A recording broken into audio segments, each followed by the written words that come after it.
এই অল্প করছে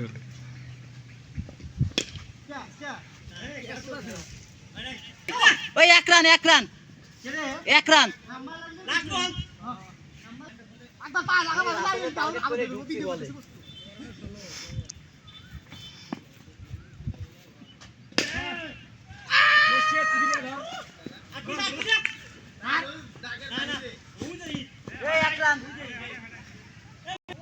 এই যে বোলিং করে আসলো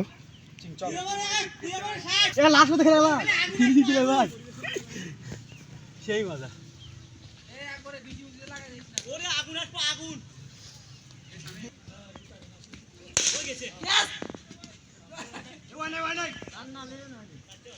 ভাই কি আছে তো এটা ভালো